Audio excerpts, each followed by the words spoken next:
Good morning, everyone. Good morning. Good morning. It was a pleasure to be here alongside Councilmember Joseph and Assemblywoman Chandler Waterman as we spoke with childcare providers here to learn about the incredible work that they do each and every day and how difficult our city has made it for them to do that kind of work. And we know that while families with young children comprise about 14% of this city's population, they comprise about 30% of the set of New Yorkers who are leaving the city. And that's because after housing, childcare is the #1 cost in so many New Yorkers' lives. And we see that in the average estimate of $22,500 a year being the cost of childcare for a single child across these 5 boroughs. And so I'm here thankful for the opportunity to not only share our vision for what universal childcare would look like for the people of this city, but also to listen and learn from those who've been on the front lines of delivering that childcare today to learn how we can do a better job of actually being partners in City Hall tomorrow. Thank you all for coming. We'll start with on topics first, please. Thank you.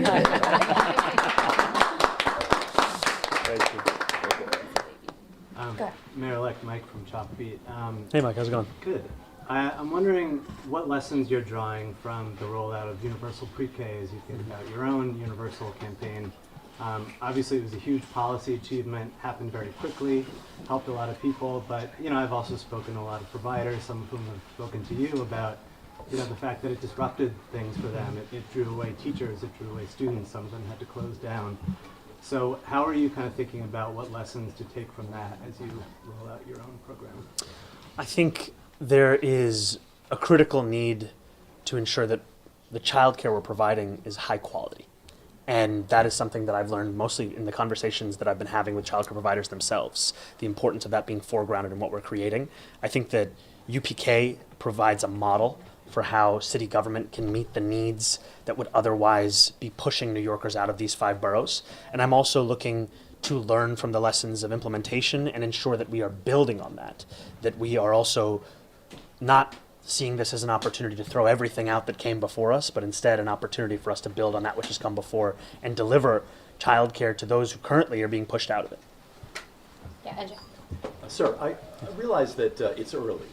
How do you envision the rollout of all of this? Would you be rolling it out in phases? And what is the overall timeline? When can you, say to New Yorkers, this is our vision realized? I view the time that I will be the mayor as the time that we have to implement the policies that we ran on. Those are policies that I fully intend to fulfill, and we intend to fulfill them because the absence of them has been costing New Yorkers an immense amount of money. In a single year, it was measured that our economy paid the cost of about $23 billion due to the absence of affordable childcare. On the question of timeline, on the question of phases, these are the conversations we are having over the course of this transition. This is what animates so many of the questions of who we hire and how we create our city hall, because what we want to do is be clear and transparent with New Yorkers, and as soon as we have more information to share on that, we'll be sure to do so. Are you talking about 1 term or 2 terms when you talk about your time in office? Maximum 2 terms.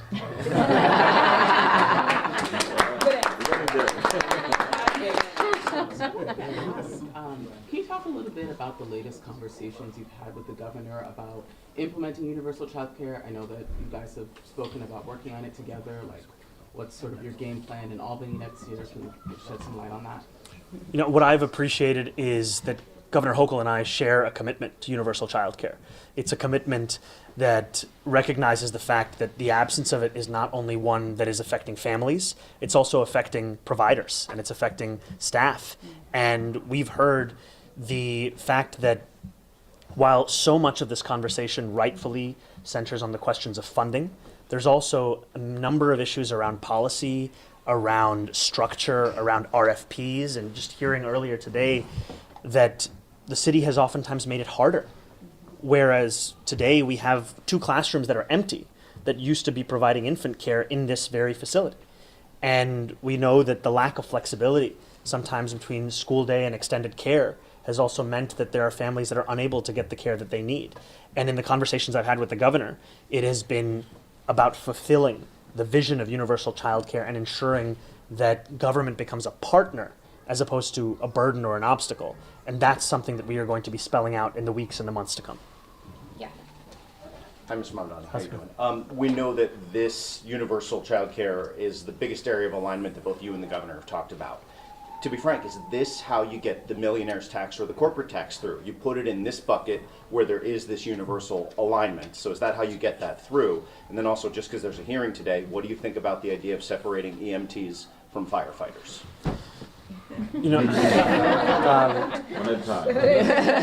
The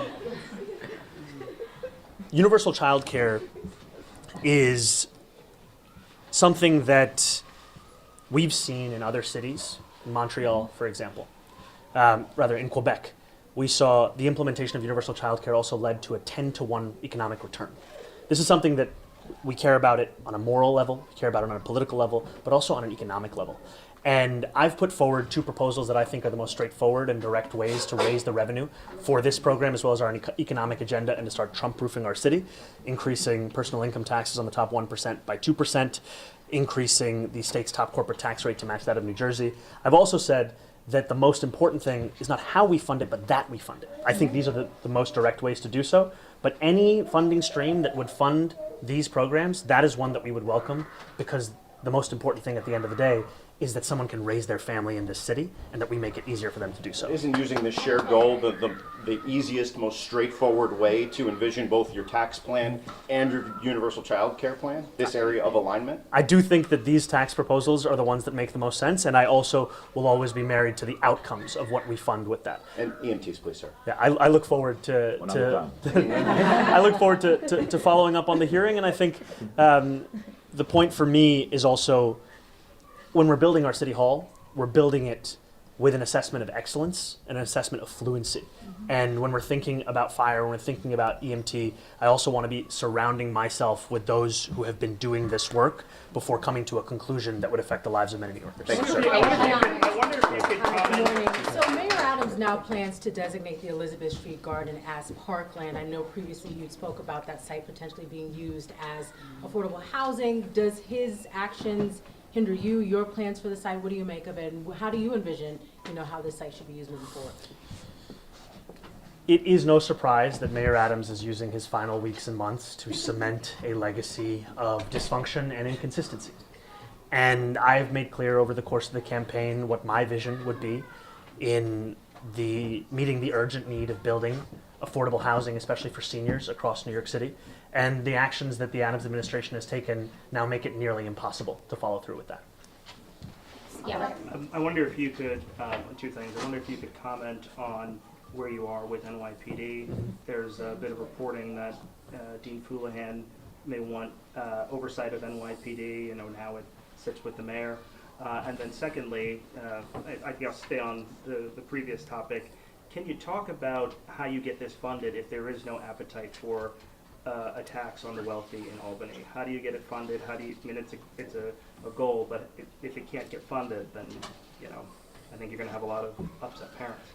Well, I'm glad that we won't have to entertain the hypothetical. And that's because I am confident of what this coalition can accomplish and the fact that it's a coalition that also not just includes myself, not just the governor, but also we've seen time and again in the Assembly Speaker Carl Hastie, in the Majority Leader of the State Senate Andrea Stewart-Cousins, commitments, as you can see in their one-house budgets, to taking the steps that would make New York City more affordable.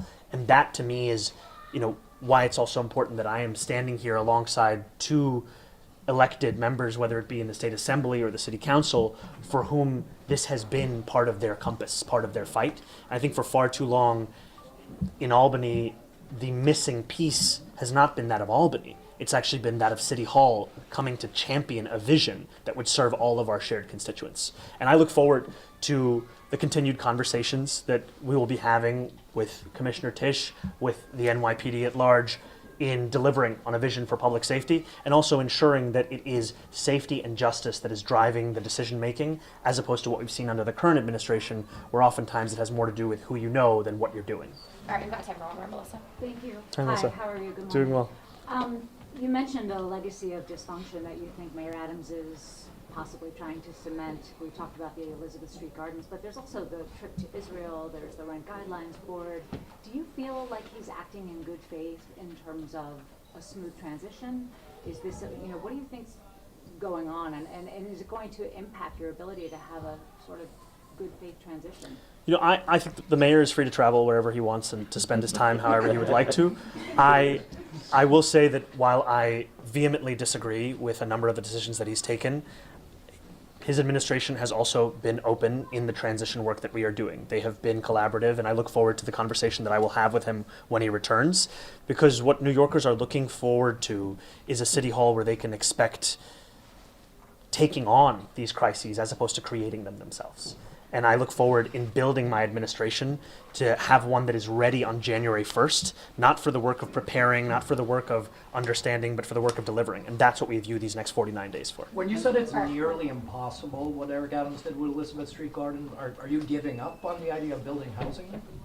What I am coming to terms with is the lengths that the Adams administration has taken to ensure that they are cementing the position that they held the opposite view on just earlier this year. Will you ask the legislature to alienate the parkland once you take office? My focus will be on working with the legislature to fulfill the affordability agenda that I've been working Thank on. you guys so much. Thank you all so much. Thank you guys.